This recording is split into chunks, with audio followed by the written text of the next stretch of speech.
नमस्कार दोस्तों, कैसे आप सभी लोग और आपका स्वागत है हमारे चैनल में। गाइस, आज हम डिस्कस करेंगे कि किस तरह से आपको जो राइजिंग राजस्थान में जो प्लॉट्स अवेलेबल हैं या जो कॉमर्शियल इंडस्ट्रियल लैंड्स अवेलेबल हैं आपको राइजिंग राजस्थान के माध्यम से। काफ़ी सारे इंडस्ट्रियल एरियाज हैं जिसके अंदर आपको सारे ये प्लॉट्स और ये जितने भी इंडस्ट्रियल लैंड्स अवेलेबल हैं उनके लिए आपको कैसे उन्हें वेरीफाई करना है, कैसे चेक करना है, आपको देखना है कि साइट प्लान में क्या उपलब्ध है, कैसे मेरे को एप्लीकेशन लगानी है। तो सारे दोस्तों आज बात करेंगे इस वीडियो के बारे में। तो आगे बढ़ते हैं, उससे बढ़ने से पहले मैं आपको बता दूं, अगर आपने चैनल को सब्सक्राइब नहीं किया है तो कर लीजिए, क्योंकि हम लोग लाते हैं गवर्नमेंट सब्सिडीज, गवर्नमेंट फंडिंग और एक्सपोर्ट से जुड़ी हुई नॉलेज के बारे में। तो दोस्तों शुरू करते हैं। सबसे पहले गूगल पे जाना है और आपको सर्च करना है यहाँ पे रीको। रीको करेंगे आप सर्च, तो रीको से राजस्थान जो स्टेट इंडस्ट्रियल की साइट है वो आपको शो कर जाएगी। तो दोस्तों आप ये साइट देख पा रहे हैं रीको की, जो रीको इंडस्ट्रियल rico.rajasthan.gov.in है। ये आपको उस वेबसाइट खुल जाएगी। यहाँ पे आपको दिखेगा दोस्तों लैंड लैंड अलॉटमेंट, ये दिख रहा होगा आपको। मैं थोड़ा जूम कर देता हूँ, आपको दिख रहा होगा अभी। ये आप देख सकते हैं जो डायरेक्ट लैंड अलॉटमेंट है, इस पे आपको क्लिक करना है। ये लिखा हुआ है direct land allotment for rising Rajasthan MOU holders. अब दोस्तों इंपॉर्टेंट चीज है कि अगर आपका इसमें एमओयू नहीं है तो आप इसमें फाइल एप्लीकेशन नहीं कर सकते हैं। तो आगे बढ़ते हैं। अब हमें जाना है view and apply for industrial plots के ऊपर। यहाँ पे आप जाकर चेक कर सकते हैं। दोस्तों यहाँ पे जाके आप देखेंगे तो यहाँ पे आपको काफी सारे टैग्स दिखेंगे।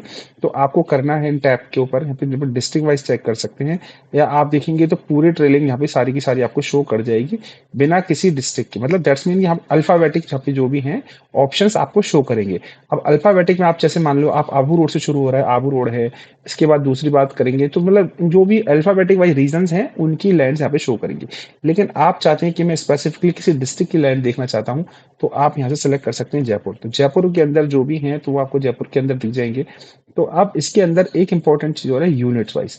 तो यहाँ पे जो भी लैंड है, जैसे आपको जयपुर देखिए, जयपुर के सारे यहाँ पे जितने भी प्लॉट्स हैं आपको यहाँ शो कर रहे हैं।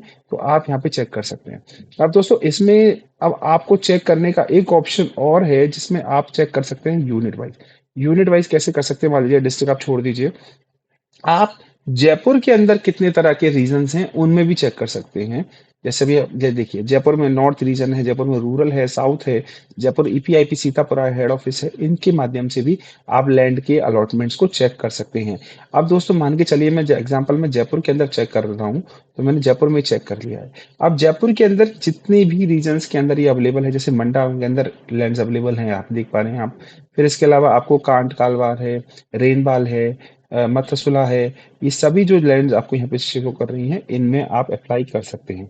लेकिन आप सोच रहे होंगे कि इसमें अप्लाई का तो कहीं ऑप्शन आ ही नहीं रहा है, तो वो कैसे आएगा। दोस्तों सबसे पहले आपको कुछ नहीं करना है, पहले आप अपनी कैटेगरी देखिए, क्योंकि इसमें क्या है कि इसमें टोटल मिला के 4 कैटेगरी तरह की एप्लीकेशन है। पहली है कैटेगरी ए, दूसरा है कैटेगरी बी, तीसरा है other than category A and B, और चौथा है कैटेगरी वाइट वाइट कैटेगरी। तो दोस्तों क्या है सीन है, कैटेगरी ए और कैटेगरी बी की बात करूं तो इनके अंदर वह सभी इंडस्ट्रियल एक्टिविटीज आती है जिनके अंदर आपको सीटीओ यानी कि पॉल्यूशन लाइसेंस लेना अनिवार्य है। ऐसे में अगर आप पॉल्यूशन लाइसेंस के बिना इसमें प्रोसीड करेंगे तो आप इनके अंदर एप्लीकेशंस नहीं लगा पाएंगे। तो आपको इस बात का ध्यान रखना है कि आपको सीटीओ सीटीए उसमें अप्लाई करना है, बिना इसके आप एप्लीकेशन नहीं लगा सकते। दोस्तों जैसा कि आपको ध्यान होगा, हमने पहले भी हमारी कई वीडियो हैं जो पॉल्यूशन लाइसेंस पे बनाई हुई है। अगर आपके पास पॉल्यूशन लाइसेंस नहीं है तो आप हमारे दिए हुए डिस्क्रिप्शन बॉक्स में नंबर हैं, उन पे भी कांटेक्ट कर सकते हैं। तो आगे बढ़ते हैं। तो पहले आपको ये चेक करना है। अब देखिए एग्जांपल के तौर पे देखते हैं कि 10,000 स्क्वायर मीटर का ये प्लॉट है जिसकी आपको रिजर्व प्राइस यहाँ पे रखी हुई है इन्होंने 30 लाख रुपए। यानी कि जो ईएमडी है वो 30 लाख रुपए जमा करानी है और 6,000 रुपए पर स्क्वायर मीटर की रेट से यह प्लॉट आपके लिए अवेलेबल होगा। तो जो भी इसका प्राइस बनता है वो आपको फाइनली जब आपको ऑर्डर जब इश्यूज किए जाएंगे तब आपको उसमें अलाउ यानी जमा कराना होगा। अब इंपॉर्टेंट चीज कि मुझे एप्लीकेशन में मान के चलिए कोई प्लॉट मिलता है नहीं मिलता, इसका कैसे पता लगेगा। देखिए दोस्तों इसका जो लास्ट डेट है वो 28 मार्च लास्ट डेट है। 28 मार्च तक आपको एप्लीकेशन लगा देनी है। और जो भी है 3 से लेके 5 तारीख के बीच में जो भी इसमें ऑनलाइन आपकी जो भी आपका नंबर है, एग्जाम्पल किसी प्लॉट के लिए 10 लोगों ने आवेदन किया है तो 10 लोगों को ई ऑक्शन के माध्यम से, हम बोलेंगे कि एक पर्ची के माध्यम से, तो उसमें आप एप्लीकेशन इसको लगा को सेलेक्ट किया जाएगा। तो दोस्तों आगे बढ़ते हैं इस चीज के अंदर। मैं वापस से कैटेगरी पे आऊंगा। कैटेगरी में मैं वापस बताऊंगा आपको, ए और बी कैटेगरी मैंने बताया जहाँ पे आपको पॉल्यूशन लाइसेंस लेना मैंडेटरी है। लेकिन व्हाइट कैटेगरी ऐसी है जिसमें आपको पॉल्यूशन लेना मैंडेटरी नहीं है, जैसे किसी सर्विस सेक्टर से जुड़ा हुआ बिजनेस है या कोई ऐसा बिजनेस है जिसमें किसी भी तरह का कोई पॉल्यूशन नहीं हो रहा है।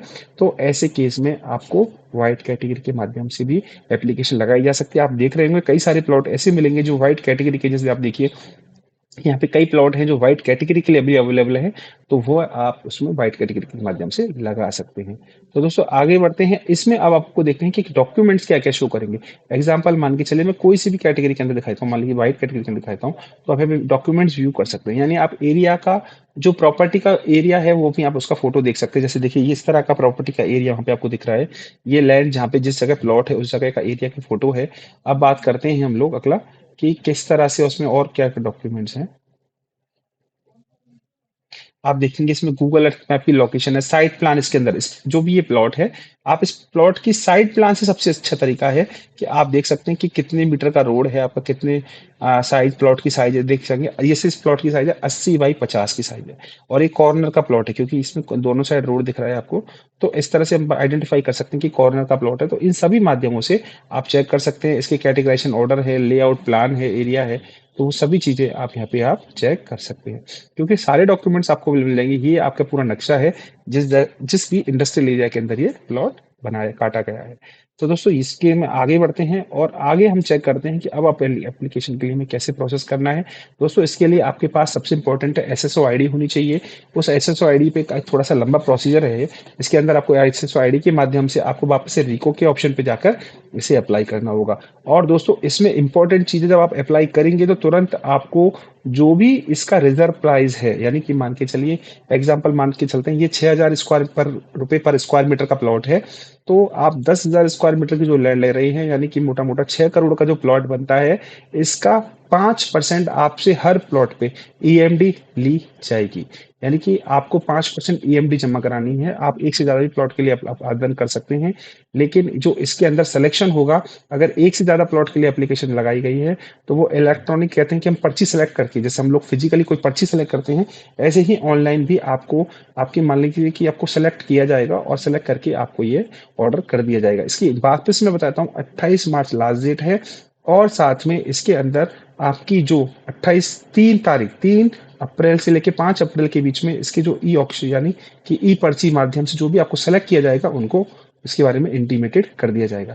दोस्तों आपको अगर ये एप्लीकेशन लगवानी है तो आप नॉमिनल चार्जेस के साथ में आप हमारी टीम से कनेक्ट कर सकते हैं और नॉमिनल कंसल्टेंसी के चार्ज में आप कोई भी हमारी कोई क्वेरी हो तो आप हमें पूछ सकते हैं। Thank you very much.